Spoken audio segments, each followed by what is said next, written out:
గత వారం సాహిత్య విమర్శన గురించి మాట్లాడిన తరువాత అనివార్య కారణాల వల్ల సంపత్ కుమార్ గారి సృజనని పరిచయం చేయాల్సిన పరిస్థితి వచ్చింది. సరే, దానికి నేనే బాధ్యత తీసుకోవాల్సిన పరిస్థితి కూడా ఏర్పడింది. నేను పరిచయం అని మాత్రమే చాలా జాగ్రత్తగా అంటూ ఉన్నాను. సంపత్ కుమార్ గారి సృజనని పరిచయం చేయటం అనే అవకాశాన్ని నాకు నేను కల్పించుకోవటం, లేదా పెద్దలు నాకు కల్పించటం వల్ల సృజనలో సంపత్ కుమార్ గారి మార్గం ఏమిటి, ఆలోచన ఏమిటి, లేదా ఆయన చేసిన గొప్ప పని ఏమిటి అని మాట్లాడుకుంటే, వారు రేడియో నాటికలు రాశారు, ఒక నవల రాశారు, కథానికలు కొన్ని ఉన్నాయి. సరే, కవిగా ఒక విశిష్టమైనటువంటి లక్షణం ఏమిటి అని అంటే పద్యము, గేయము, వచన కవిత్వము. ఈ మూడు త్రిపుటులు కూడా వారిలో ఉన్నాయి. గమ్మత్తుగా ఇది ఎందుకు జరిగింది అని అంటే, నాకంటే ముందు మాట్లాడినటువంటి జ్యోతివాసు గారి మాటల్లోనే మనకు తెలిసిపోతుంది. ఆయనకి లయ మీద ఉన్న పట్టు. నేను ఛందస్సు అన్న మాట వాడకుండా లయ అన్న మాటను వాడుతూ ఉన్నాను. ఈ లయ మీద ఉండేటటువంటి పట్టు వల్ల వారు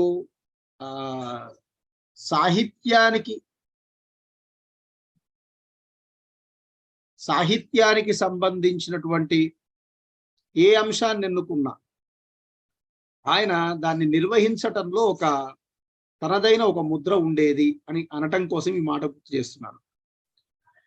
సంపత్ కుమార్ గారిలో ఛందస్సు ఎంతగా జీర్ణించుకుపోయి ఉండేది అంటే, ఇంతకుముందే గురువు గారు ప్రస్తావించినట్టుగా ఆయనకి ఏ కవితా సంపుటి ఇచ్చినా సరే, వచన కవి నానీల్ లాంటిది ఇచ్చేసినా సరే, హైకూల్ లాంటిది ఇచ్చినా సరే, ఆయన దృష్టి ఇది ప్రాచీన ఛందస్సులో దేనికి దగ్గరగా ఉంది అన్న దాని మీదకే వెళ్తుంది. రాస్తారు కూడా పక్క పక్కన, ఈ అక్షరం తగ్గిస్తే ఇది పో అని కూడా రాసుకుంటారు ఆయన నోట్స్ లో పక్కన. అంటే ఎంత అది గేయము, వచనం. అయితే చాలా జాగ్రత్తగా గమనించవలసిన విషయం ఏమిటి అని అంటే, ఇంత ప్రభావం ఉన్నా సరే తన దగ్గరికి వచన కవిత్వం వస్తే, వచన కవిత సంపుటి ఏదైనా వస్తే, ఛందస్సు పరంగా దాంట్లో వేలు పెట్టి ఏ విషయాలు మాట్లాడరు. ఈ పద్యం సీసం లాగా ఉంది, ఈ పద్యం రగడలాగా ఉంది, ఈ పద్యం మధ్యాకరలాగా. ఇది విమర్శకుడిగా ఆయన గొప్పతనం. అలాంటి ఛందోవేత్త పద్యం రాస్తే ఎట్లా ఉంటుంది అనంటే, ఆయనకి ఉన్నటువంటి పాండిత్యం, విశ్వనాథ సత్యనారాయణ లాగా పద్యం రాయాలి. నేను అనుకుంటాను, బహుశా కవిత్వ రంగంలోకి వారు అడుగుపెట్టేటటువంటి కాలానికే ప్రాచీన సాహిత్యాన్ని, అట్లాగే ఆధునిక కవులు, అట్లాగే విశ్వనాథ సత్యనారాయణని గాఢంగా చదివి ఉన్నారు. అందుకని వారు రాసేటటువంటి పద్యంలో ఆ ప్రౌఢిమ లేకపోతే వారికే నచ్చదేమో. చాలా సులువుగా కనిపించేటటువంటి పద్యాలు తక్కువ ఉంటాయి. ఇక్కడ ఈ మాట చాలా జాగ్రత్తగా అంటున్నాను. ఒక్కొక్క సందర్భంలో పద ప్రయోగంలో అలాంటి లక్షణం అన్నా ఉంటుంది, లేకపోతే భావంలో అయినా అలాంటి లక్షణం. పదాలు చాలా హాయిగానే వాడారు, పదాలు హాయిగానే ఉపయోగించారు అని మనం అనుకున్నా, ఒక్కొక్కసారి అది ఒక గాఢమైనటువంటి అనుభూతినివ్వటానికి, చెప్పటానికి ప్రయత్నం చేస్తూ ఉంటాయి. ఉదాహరణకి ఒక మాట చెప్తాను. ఆకలి మంటలు అనేది చాలా హాయిగా మనం అందరం వినేటటువంటి ఒకనొక ప్రయోగం, ఒక రూపకం. తృప్తి మంటలు అని వాడతారు. తృప్తి మాటలు, సారీ, ఆకలి మంటలు, తృప్తి మాటలు. ఈ తృప్తి మాటలు మనం వినం, చాలా తక్కువ సందర్భాల్లో. అలాంటి రెండింటిని కలిపి మనం తృప్తిగా మాట్లాడాడు ఇలా అంటూ ఉంటాం, కానీ కలిపి మాట్లాడు. అలాగే మనం ఆనంద బాష్పాలు చాలా వింటూ ఉంటాం. సంపత్ కుమార్ గారు పారవస్య బాష్పాలను వాడతారు. అంటే ఆనందం పరవశం ఒకటేనా అంటే ఆనందం పరవశం ఒకటే కావచ్చు, కానీ పరవశం బయటికి తెలిసిపోతుంది. ఎందుకంటే శరీరం కూడా కదులుతుంది కాబట్టి. ఆనందంలో శరీరం కదలదు, శరీరం కదలకపోవచ్చు, అది ముఖంలో వ్యక్తమవుతుంది. కానీ పరవశం మాత్రం శరీరం కూడా నాట్యం చేస్తుంది. అంటే పారవస్య బాష్పాలను వాడతారు. ఇక్కడ ఈ మాట అనదలుచుకున్న విషయం ఏమిటి అంటే, ఇలా ఆయన వాడేటటువంటి పదబంధాలు, ఆయన తీసుకునేటటువంటి పదబంధాల గురించి మాట్లాడుకుంటూ వెళ్తే, మనం రోజువారీ వినేటటువంటి మాటలకి ఒక పద వైచిత్ర్యం తీసుకొస్తాడు ఆయన. ఇది ఆయన కవిత్వంలో ఉండే ఒక స్వభావం, ప్రయోగంలో ఉండే స్వభావం. చూడండి, జిహ్వాంచలాలు రక్త చోళికాంచితాపాంగి రూపస్వీకృత ప్రాణానిల నిర్యాణం ప్రజ్వలద్వర్తమానం. అట్లాగే ఉన్మత్త ఉద్విగ్నం కలిపి, ఉన్మత్తము ఉద్విగ్నం కలిపి వాంగం. వాంఛాగణం, వాంఛాంకురం మనం వింటాం, వాంఛాగణం. అట్లాగే కరాళాగ్నేయ దృష్టి,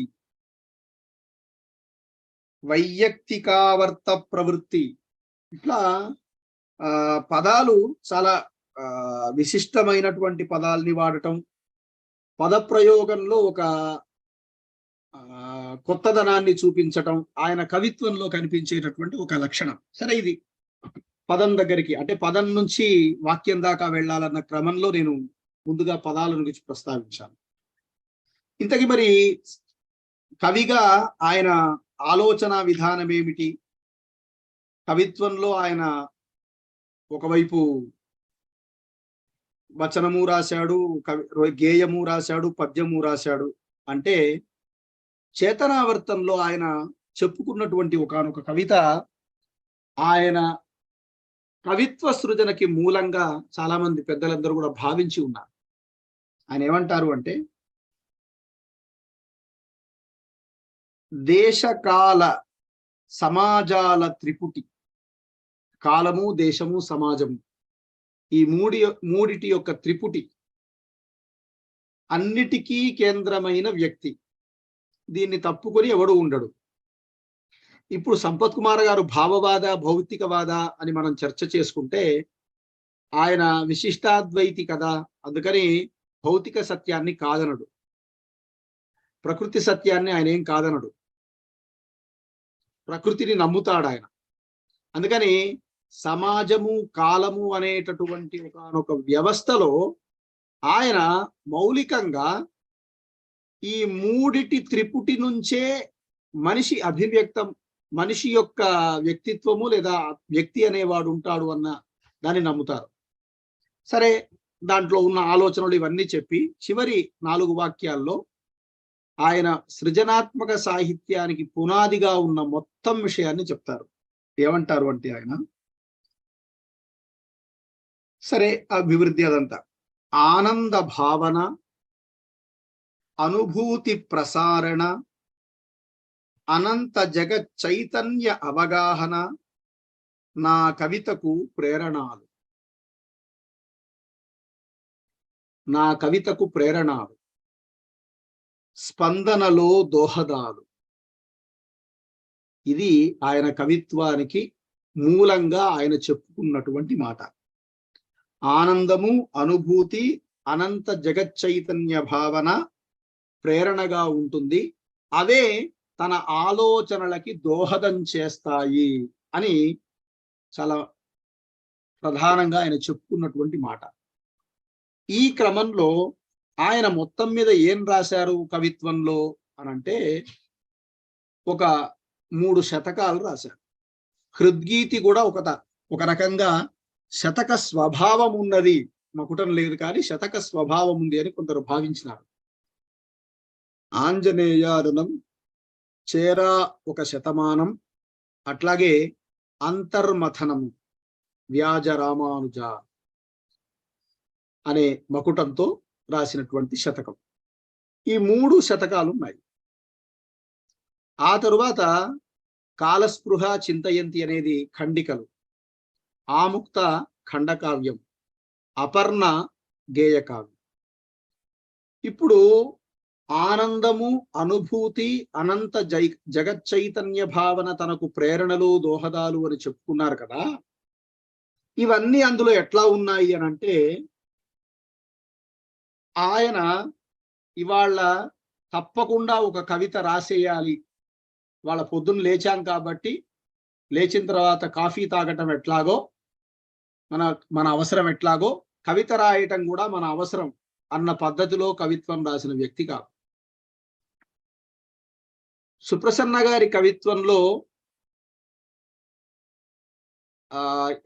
ఎప్పుడో స్ఫురణకు వచ్చినటువంటిది మననంలోకి వెళ్ళి అది ఒక తాత్విక సత్యంగా భాషిస్తుంది. సంపత్ కుమార గారిలో ఒక ఆలోచన ఒక స్ఫురణలోకి వెళ్ళి కవిత్వంలోకి వస్తుంది. ఇది ఒక తేడా. మీరు ఎట్లా చెప్తారు సార్ ఈ మాట, మీకు ఇంత ఖచ్చితంగా ఎలా చెప్తారు అని అంటే, వారి డైరీలు తీసి చూస్తే దాంట్లో ఒక పద్యం రాసుకొని ఉంటారు, లేదా ఒక 4 పద్యాల ఖండిక ఏదో రాసుకొని ఉంటారు. కింద ఆన్ లూనా at 3:45 అని ఉంటుంది. లూనాలో ఇంటికి వస్తూ ఉన్నప్పుడు ఆయనకి మనసులో తిరిగినటువంటి ఏదో దృశ్యం చూశారు. ఆ దృశ్యం ఒక పద్యంగా నిర్మితం అవుతూ ఉంటుంది. అది పేపర్ మీదకి వచ్చి రాసుకుంటారు అలా.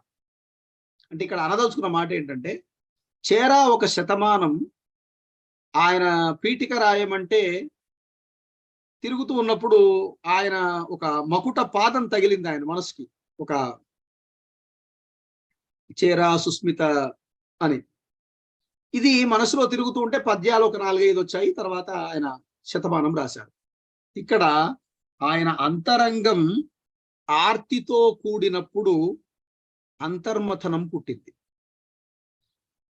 అదే అంతరంగం ఆట విడుపును కోరుకున్నప్పుడు చేరా ఒక శతమానం పుట్టింది.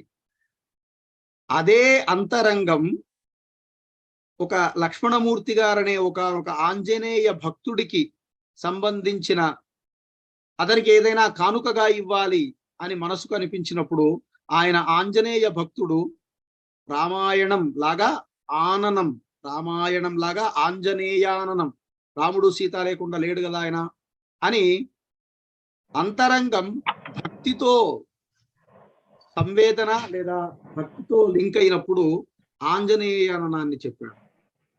అదే అంతరంగం ఒక భక్తురాలిని, గోపికని అంటే గోదాదేవిని కారణంగా చేసుకున్నప్పుడు ఆముక్తగా మారింది. అదే అంతరంగం కాలంలోను వ్యవస్థలోను జరిగేటటువంటి పరిస్థితులను చూసి బాధపడ్డప్పుడు కాలస్పృహగా మారింది. అదే అంతరంగం చింతయంతి, ఆయనే చెప్పుకున్నారు, ఇది ఊరట కావ్యం. ఏదో నాకు మనసు ఉబుసుపోకపోయినప్పుడు నాకేదో మనసుకు తోచిన ఆలోచనలు ఖండికలుగా వచ్చాయి. అలా ఖండికలుగా వచ్చినటువంటి వాటిని నేను చింతయంతి అనే పేరుతో మీ ముందుకు తీసుకొస్తున్నాను అని ఊరట కావ్యం అన్నాడు. అంతరంగం ఒక విశ్రాంతిని, ఊరటని కోరుకున్నప్పుడు చింతయంతి వచ్చింది.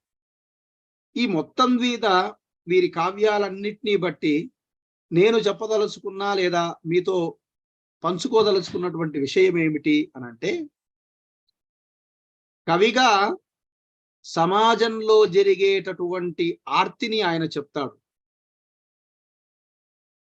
ఆ ఆర్తి చెప్పే సందర్భంలో తన మనసుతో ఆయన ఎక్కడో దగ్గర సంవాదం చేసుకుంటాడు.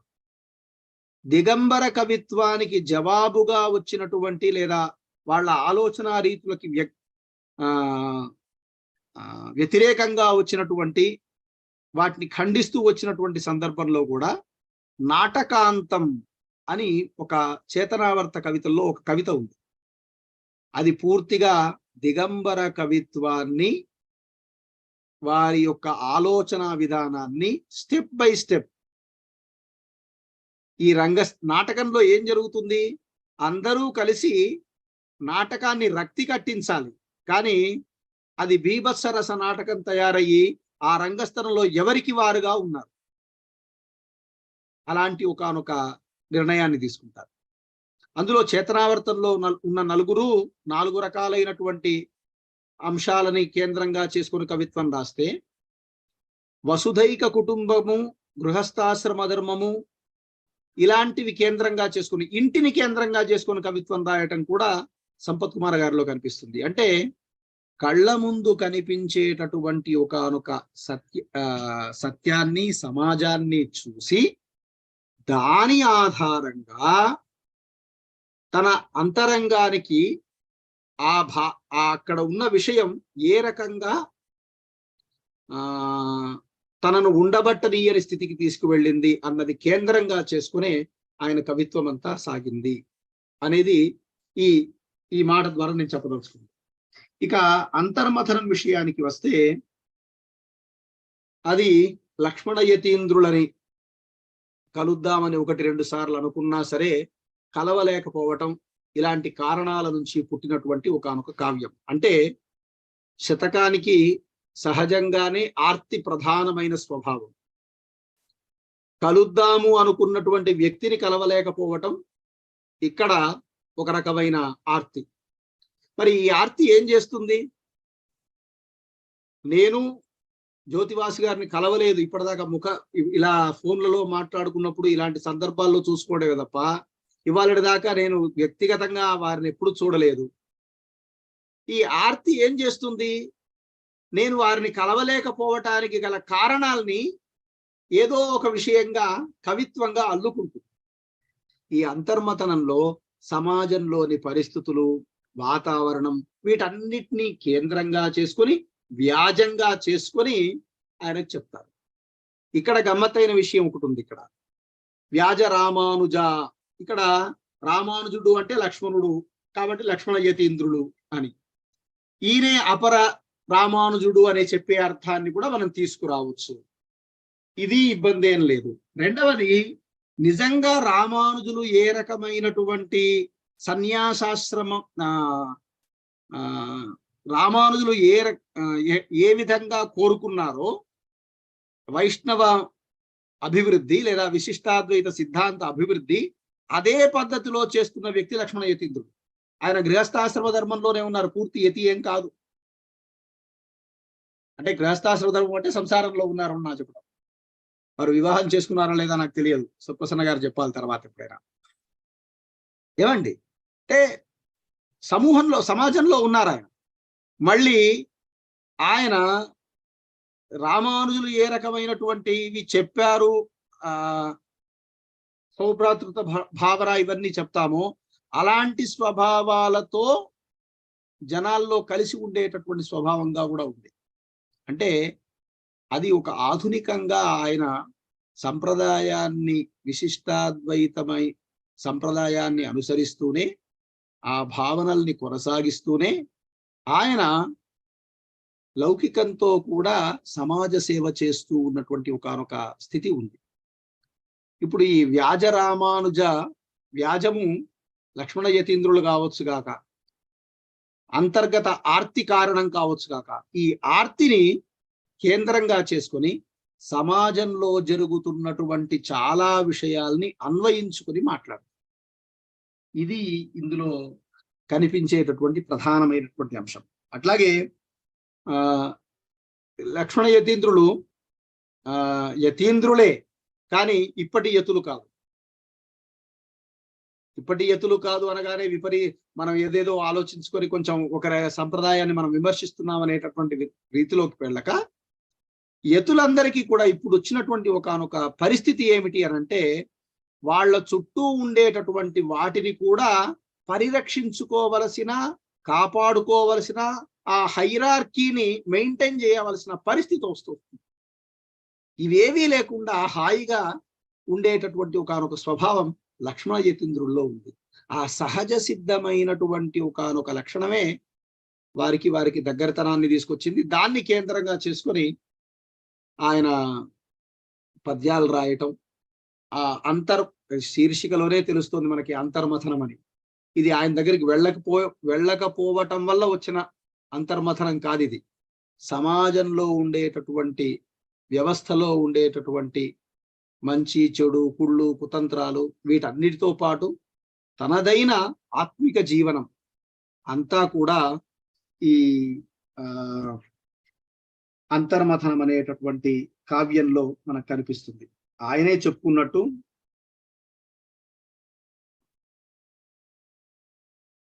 ఒక మాట ఉంది. లక్ష్మణుడు వారు చెప్పుకున్నటువంటి మాట, వ్యాజం అంటే నెపము, కారణము. లక్ష్మణుడు రామానుజులు శేషాంశ సంభూతులు. లక్ష్మణుని మరొక పేరు రామానుజుడు. వారే విశిష్టాద్వైత తత్వ ప్రతిపాదకులైన రామానుజాచార్యులు అన్న ఉడయవరులు. ఆ యతీంద్రుని తత్వాన్ని అనుసరిస్తున్న ఆలోచనలను పంచుతున్న వారు లక్ష్మణ యతీంద్రుడు. అందుకే ఈ అంతర్మథనానికి యతీంద్ర వ్యాజ రామానుజ అనేటటువంటి ఒకనొక మకుటాన్ని నేను పెట్టుకున్నాను. ఇది కవి అంతర్గత ఆర్తి. మన విశ్వనాథ సత్యనారాయణ గారి భాషలో చెప్పాలి అంటే కవి అవిస్పష్ట వాంఛాంకురము, అంతర్ముఖీనత ఈ రెండు కలిపి బయటికి వచ్చినట్టుగా ఉన్నటువంటి రచన. సరే, ఇంతకు ముందే నేను ప్రస్తావించినట్టు చేరాకు ఒక శతమానం మనం ఎందుకు చదవాలి అంటే సంపత్ కుమార గారి సాహిత్య అభిప్రాయాలేంటి అని తెలుసుకోవడానికి చదవాలి.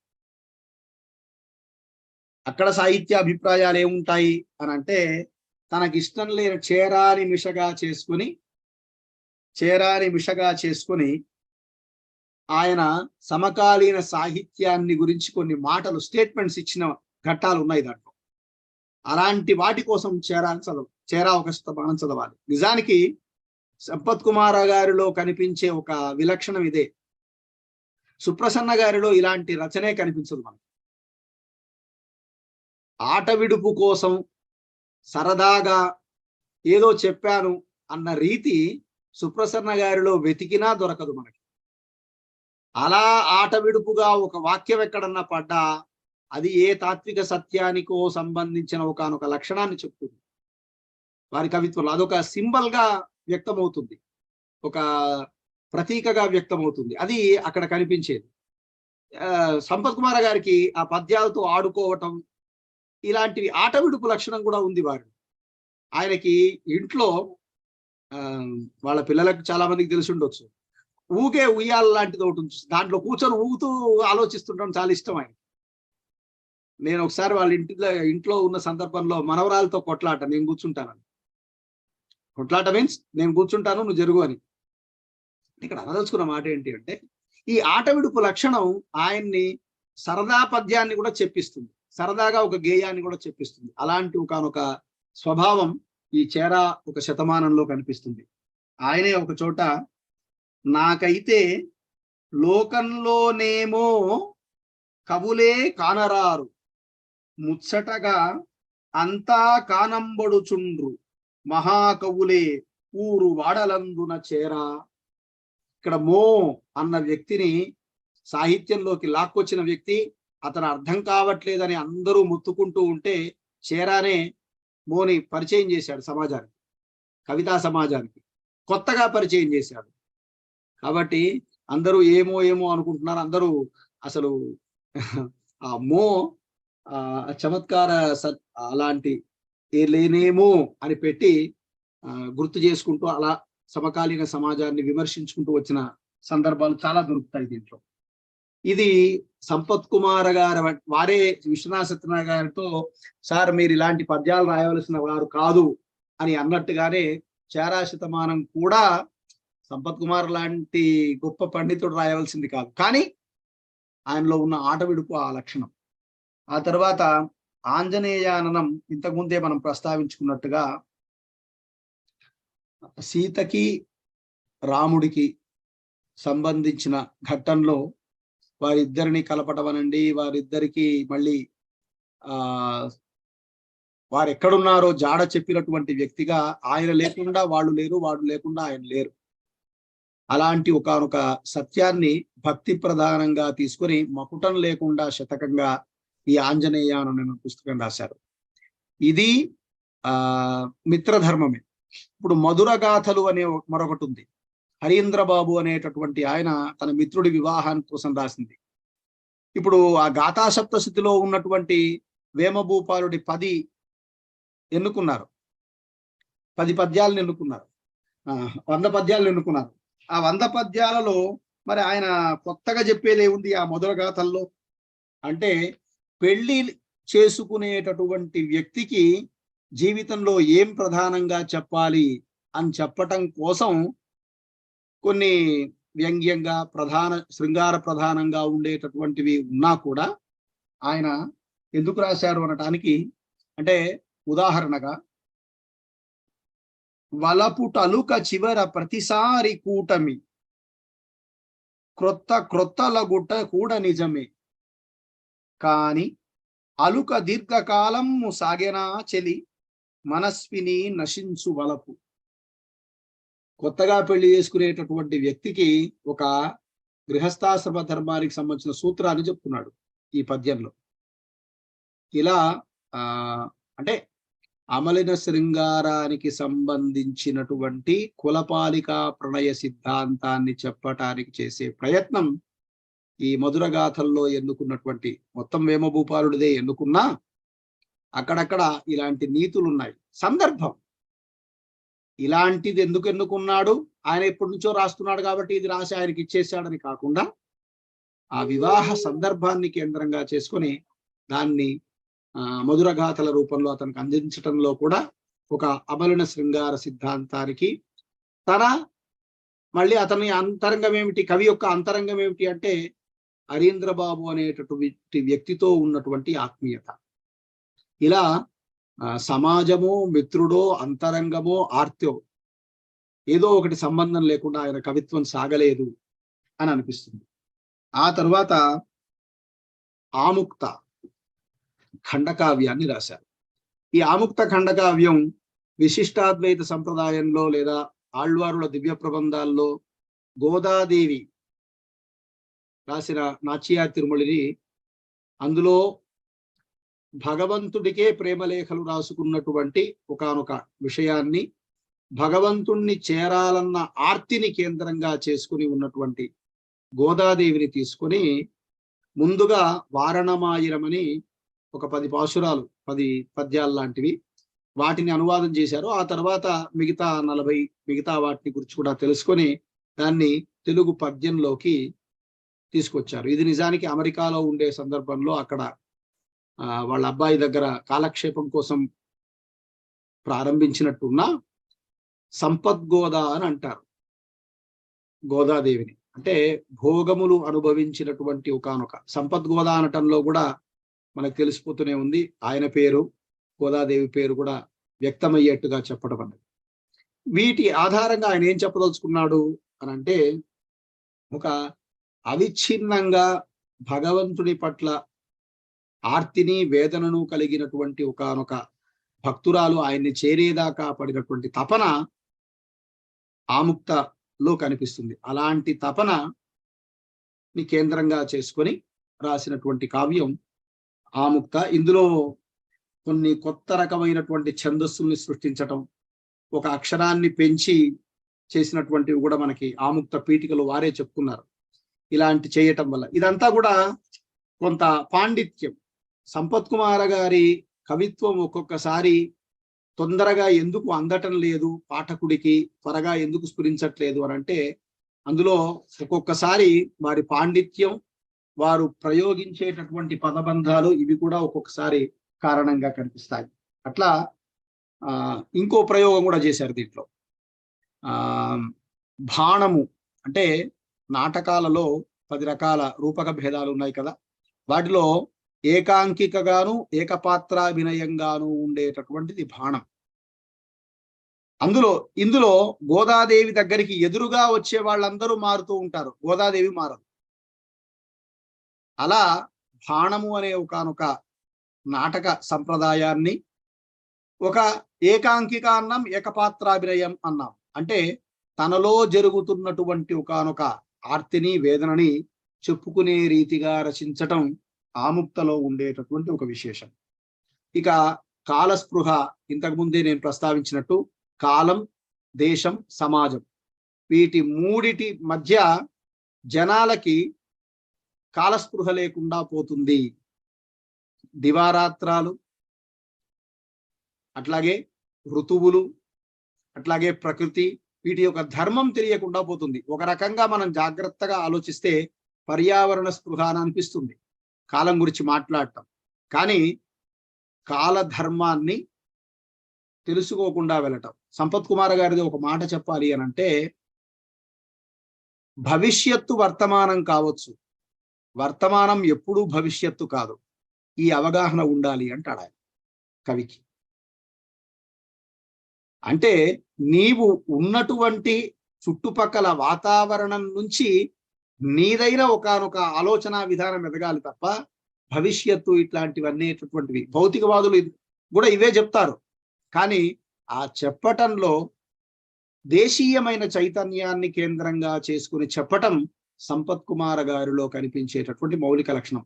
అలాంటి లక్షణం ఉన్నటువంటి కవితలు ఈ కాలిక స్పృహలో కనిపిస్తాయి. ఆయన ఈ కవితలో ఇందులోనే ఒక చోట ఆత్మగత వాసంతి అంటే ఋతువుల్ని కేంద్రంగా చేసుకున్నాడు కదా. వసంతం చక్ర వృత్తముగా జీవిత క్రమము అందు ప్రాకృత సరికొత్త అయ్యనేడు సుకృతి కావ్యానుభూతి పోలిక నిరంత మనన సంపుల్లితానంద మధుపుగోలే అని ఒక పద్యం రాస్తారు. సమాజంలో జీవ పరిణామ క్రమంలో మన జీవిత ఇదిలో సుఖ దుఃఖాలన్నీ పునరావృతమవుతూ ఉంటాయి.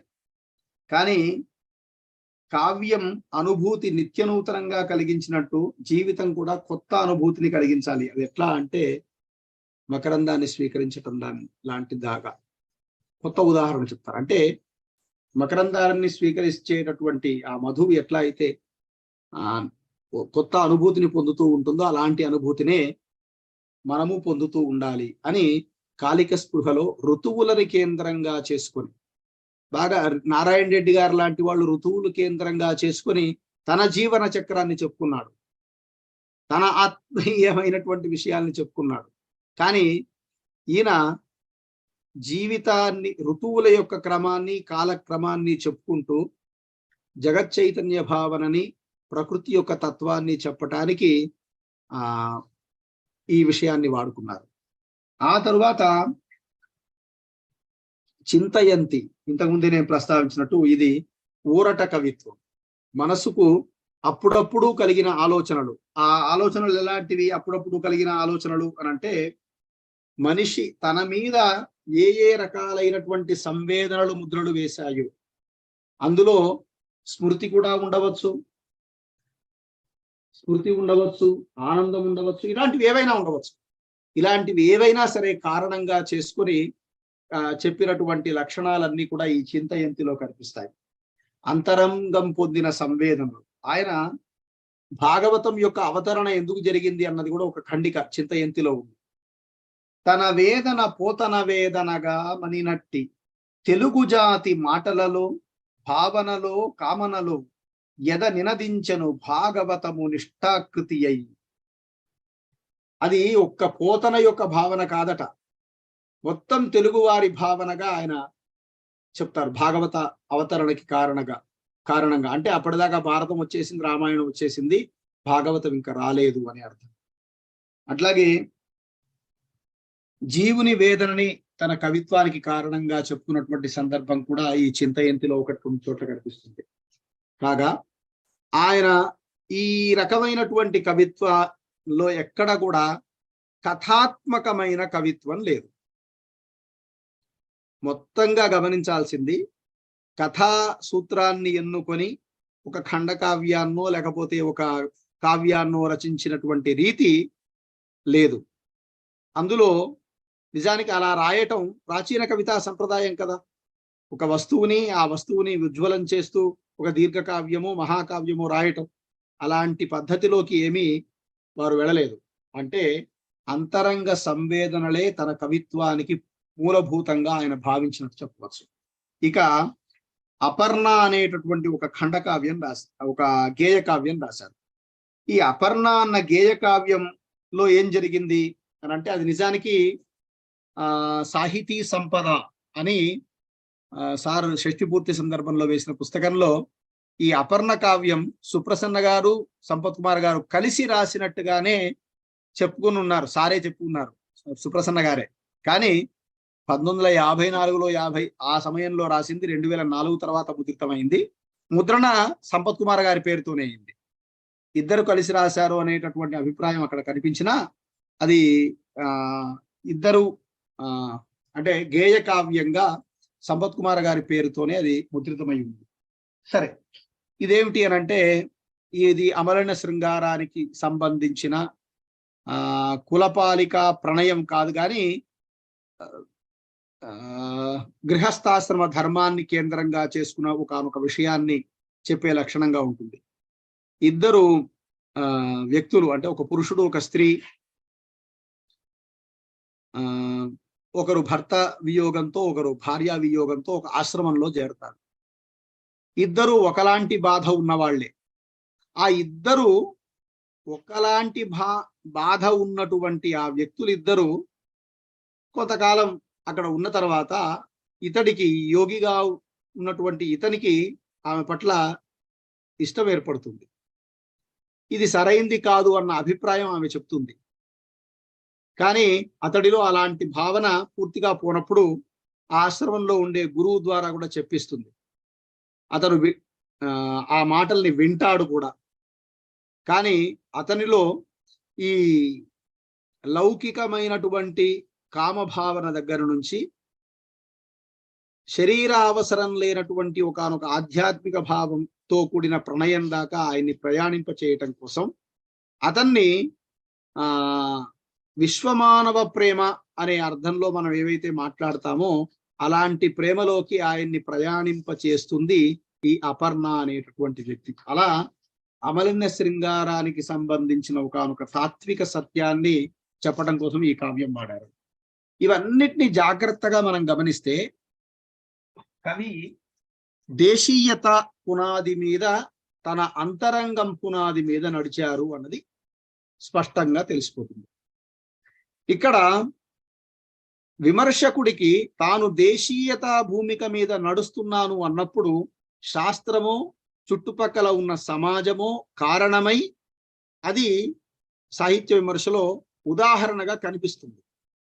కావ్యంలోకి వచ్చేసరికి దేశీయమైన పరిస్థితులు సమాజంలో ఉన్న విషయాలు తన అంతరంగం మీద ముద్ర వేసినప్పుడు వాటి అభివ్యక్తి కొన్ని చోట్ల ఉంది, కొన్ని చోట్ల లేదు. అందుకని ఒక్కొక్కసారి అది ఆత్మాశ్రయ రీతిలాగునూ కనిపిస్తుంది, ఒక్కొక్కసారి అది వస్త్వాశ్రయ రీతిలాగా కూడా కనిపిస్తుంది ఆయన కవిత్వంలో. కానీ ఆయన కవిత్వంలో దేశీయమైన ఒకనొక లక్షణము పునాదియే కేంద్రంగా చేసుకొని ఆయన కవిత్వం అంతా సాగింది అనటానికి ఇది ఒక ఉదాహరణ. ఇవి కాక చాలా కవిత్వం అముద్రితంగా ఉన్నది. ఆ తరువాత ఆయన కొన్ని కథలు రాశారు. ఆ కథల్లో ప్రధానమైనటువంటివి మొక్కలు, చెట్లు, మొక్కలు, అనుప్రాస, ప్రేమాది దాన కళాశాల, ఆమె, దారిలో దొరికిన డైరీ లాంటి కథానికల పేర్లు ఉన్నాయి. కానీ దాంట్లో చెట్లు మొక్కలు మాత్రం చాలా ప్రధానమైన కథ. అలగరికల్ శిల్పంతో రాసినటువంటిది. ఒక తాత మనవడు ఇద్దరు మాట్లాడుకుంటూ ఉంటారు. ఆ మాట్లాడుకునేటటువంటి వాళ్ళలో చెట్టు తాత, మొక్క మనవడు. ఈ చెట్టు మొక్కని తాత మనవడు మాత్రమే చూడటానికి పైకి కనిపిస్తూ ఉంటుంది. వాళ్ళని ఏం చేస్తాడు అంటే 2 తరాల మధ్య ఉన్న సాంఘిక చైతన్యానికి ప్రతీకగా తీసుకుంటాడు. 2 వర్గాల మధ్య ఆర్థిక పునాది మీద వైరుధ్యంగా తీసుకుంటాడు. అట్లాగే పాలకుడు, పాలితుడు, యజమాని, పనివాడు, ఇలా 4 సంకేతాలుగా తీసుకొని చెట్టుని మొక్కని కేంద్రంగా చేసుకుని ఈ వ్యవస్థ గురించి మొత్తం మాట్లాడతారు. చూడటానికి తాతా మనవడు మాట్లాడుకుంటున్నట్టుగా ఉంటుంది. కానీ మొత్తం అలెగరికల్ శిల్పంలో ఆయన ఈ 4 వ్యవస్థల్ని గురించి దేశీయత పునాది మీద చెప్పినటువంటి కథ.